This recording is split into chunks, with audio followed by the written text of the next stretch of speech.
हिमालय की तलहटी में बसे एक छोटे से गांव नीलगिरी में एक आलीशान लेकिन अस्त व्यस्त हवेली थी।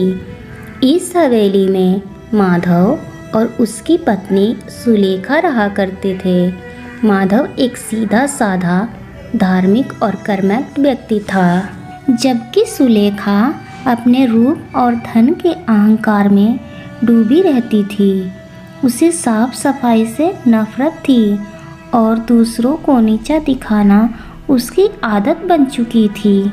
एक सुनहरी सुबह जब सूरज की किरणें हवेली की खिड़कियों से अंदर झांक रही थी, माधव ने देखा कि सुलेखा सोफे पर सो रही है और उसके चारों ओर मकड़ियों के जाले और धूल की परतें जमी हुई है। यहाँ तक कि उसकी रेशमी साड़ी पर भी अजीब काले कीड़े रेंग रहे थे। माधव ने गहरी सांस ली और बोला, अरे ये क्या देख रहा हूं मैं? सुलेखा, जागो। मैंने कभी सोचा भी नहीं था कि कोई इंसान गंदगी के बीच इतनी बेफिक्री से सो सकता है। सुलेखा ने अधखुली आंखों से उसे देखा और तुनक कर बोली, क्या चिल्ला रहे हो तुम? हमारी शादी को 8 साल बीत गए और तुम आज भी मेरा चेहरा ऐसे देख रहे हो जैसे पहली बार देख रहे हो। क्या मैं इतनी सुंदर हूँ कि तुम्हारी नजरें नहीं हट रही? माधव ने सिर पकड़ लिया और कहा, सुंदरता? सुलेखा, तुम्हारी खूबसूरती के ऊपर बदसूरती के कीड़े रेंग रहे हैं। देखो तो सही, तुम्हारे चारों ओर कितनी गंदगी है। फर्श पर कीचड़ है, कोनों में जाले हैं और अब तो ये कीड़े तुम्हारे ऊपर भी चढ़ने लगे हैं। सुलेखा ने हाथ झटकते हुए कहा, रहने दो अपनी ये बातें, मुझे कोई फर्क नहीं पड़ता। यह घर जैसा है वैसा ही रहेगा। तुम्हें सफाई पसंद है तो खुद कर लो, मुझे नींद प्यारी है। माधव ने उसे चेतावनी देते हुए कहा, भाग्यवान, मेरी बात ध्यान से सुनो। आज शाम मेरे परम आदरणीय गुरुजी स्वामी जी यहाँ पधार रहे हैं। वे बहुत पहुंचे हुए संत हैं, लेकिन उन्हें अनुशासनहीनता और गंदगी से सख्त चिढ़ है। कृपया आज के लिए इस घर को थोड़ा व्यवस्थित कर लो। सुलेखा जोर से हंसी और बोली, गुरुजी, आए या कोई राजा, सुलेखा किसी के लिए नहीं बदलती। अगर उन्हें यहाँ रहना है तो इसी गंदगी में रहना होगा, वरना वे अपना रास्ता देख सकते हैं। मुझे किसी का डर नहीं है। माधव का दिल बैठ गया और उसने कहा, तुम नहीं जानती सुलेखा, गुरुजी की वाणी में सिद्धियां हैं। वे क्रोध में जो कह देते हैं वह पत्थर की लकीर बन जाता है। मत खेलो अपनी किस्मत से। शाम हुई, आसमान में काली घटाएं छाने लगी। तभी हवेली के द्वार पर एक तेजस्वी व्यक्ति का आगमन हुआ।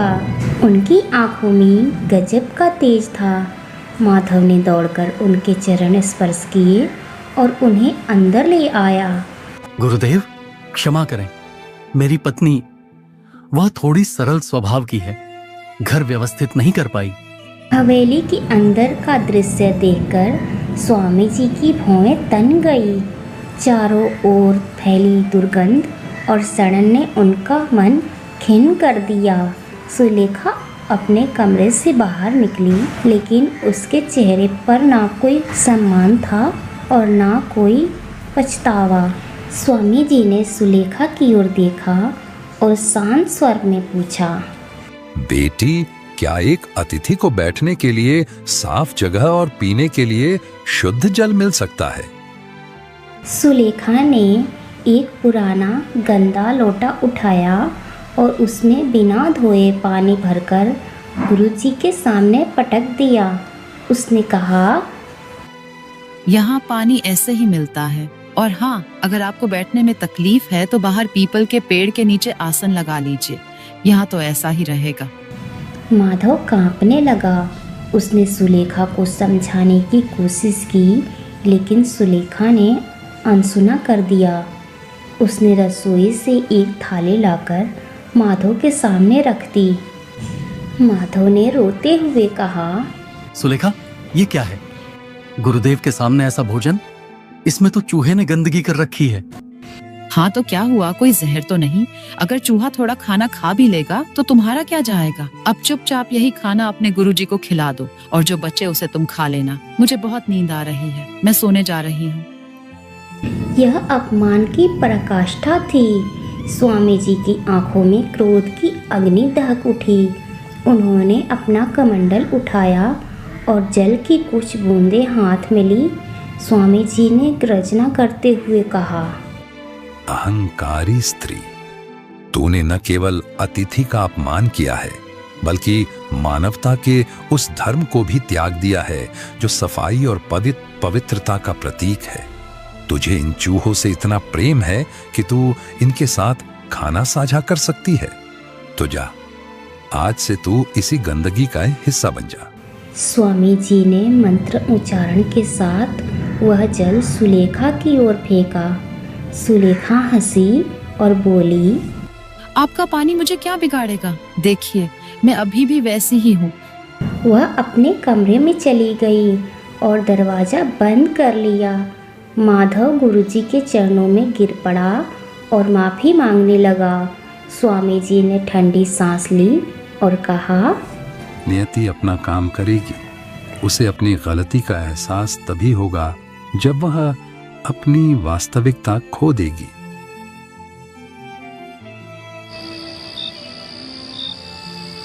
उस रात हवेली में अजीब सन्नाटा छा गया। माधव पूरी रात सो नहीं सका।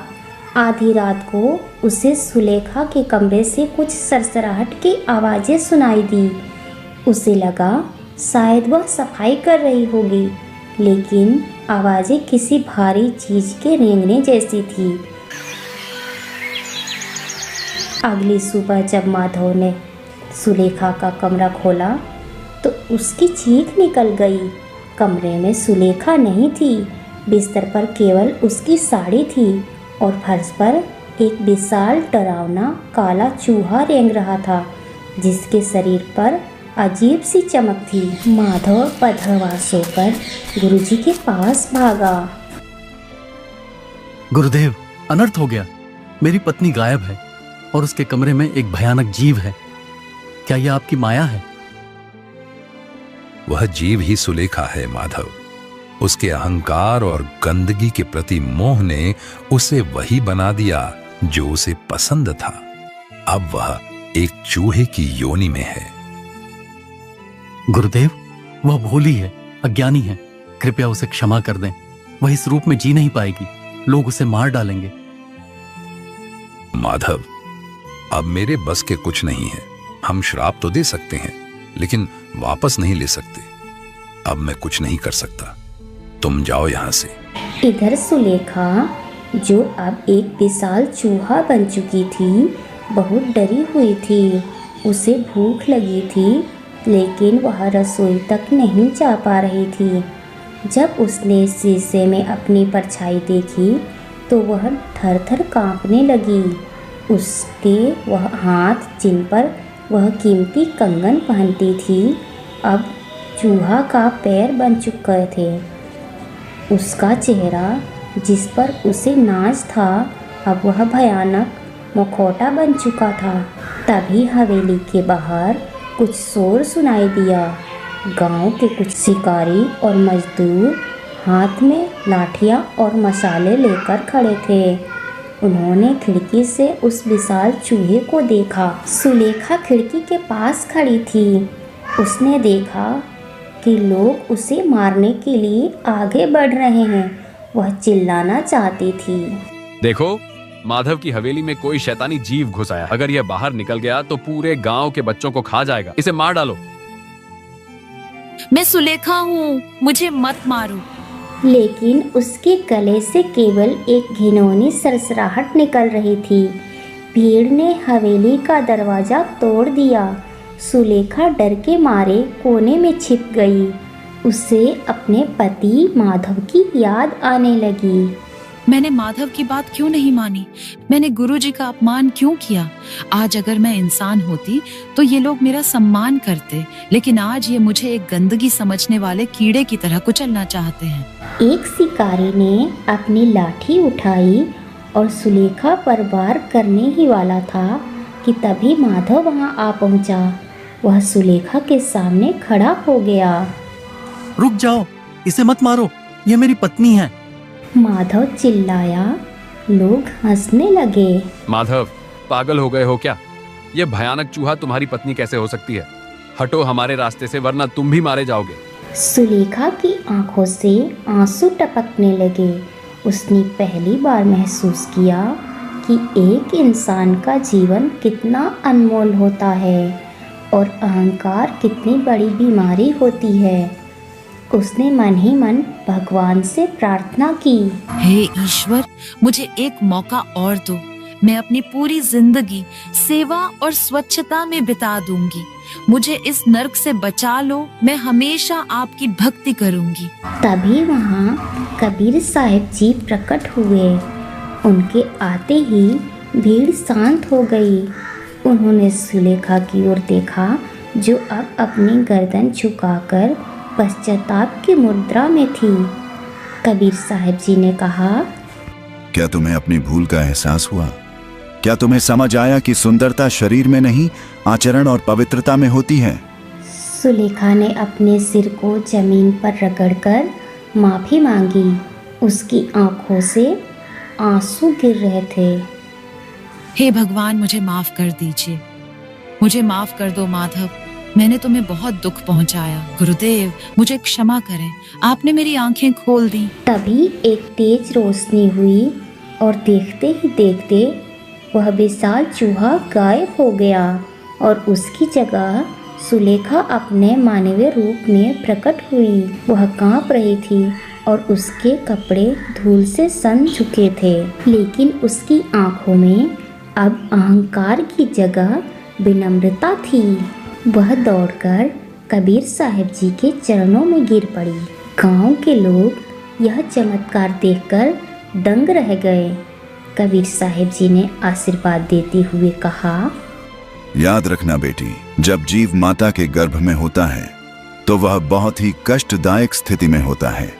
वहां वह भगवान से निरंतर प्रार्थना करता है और एक संकल्प लेता है। गर्भ के संकुचित स्थान और नरक जैसी गंदगी के बीच जीव त्राही त्राही करता है। वह परमात्मा से कहता है, हे प्रभु, मुझे इस नरक से बाहर निकालो। वह भगवान से वादा करता है कि जैसे ही वह इस संसार में कदम रखेगा, वह केवल परमात्मा का नाम जपेगा और भक्ति करेगा। वह कहता है कि मैं माया के चक्कर में नहीं पड़ूंगा और अपना जीवन सफल बनाऊंगा। गर्भ में जीव को अपने पिछले जन्मों का ज्ञान होता है और वह अपनी गलतियों पर पछताता है। बाहर आने के बाद की स्थिति माया का जाल। जैसे ही बच्चा बाहर आता है और उसे सांसारिक हवा लगती है, माया अपना खेल शुरू कर देती है। जैसे ही जीव बाहर आता है, उसे अपनी पिछली प्रतिज्ञा याद नहीं रहती। गर्भवास में भक्ति कबूली, बाहर आए भुलाया। कहत कबीर, सुनो भाई साधो, जम ने जाल बिछाया। वह रोते समय असल में यह कह रहा होता है कि कहाँ गया वह भगवान जिससे मैंने वादा किया था। लेकिन जल्द ही उसे माता पिता, खिलौने और स्वाद का चस्का लग जाता है और वह मैं और मेरा में उलझ जाता है। मनुष्य का बचपन खेल कूद में बीता, जवानी नींद और काम वासना में बीती और बुढ़ापे में शरीर साथ नहीं देता। अंत में वह खाली हाथ चला जाता है। मनुष्य ने जो वादा गर्भ के अंधेरे में किया था, उसे उजाले में भूल गया। वह चेतावनी देते हैं कि यह जीवन एक अवसर है उस मालिक को याद करने का। यदि इस बार भी चूक गए तो फिर वही 84 का चक्कर, 84 लाख योनियां और वही गर्भ का कष्ट भुगतना पड़ेगा। रे मन मुसाफिर, निकलना है एक दिन, काहे को तूने यह माया पसारी। उस दिन से नीलगिरी की वह हवेली बदल गई। सुलेखा ने खुद अपने हाथों से हवेली के कोने कोने को साफ किया। अब केवल अपने घर को ही नहीं, बल्कि वह बाहर गलियां और मंदिर मस्जिद को भी साफ रखती थी। माधव और सुलेखा का जीवन अब शांति से भर गया था। वह दोनों कबीर साहब जी से नाम दीक्षा लेकर सतभक्ति करने लगे। आज तुम वाकई दुनिया की सबसे खूबसूरत महिला लग रही हो। यह खूबसूरती बाहर की नहीं, अंदर की शांति की है। अब मुझे सफाई करने से डर नहीं लगता, क्योंकि मैंने अपने अंदर के अहंकार सफाई दिया है। और इस तरह से एक श्राप ने एक जीवन को उजाड़ने से बचाया, उसे संवार दिया।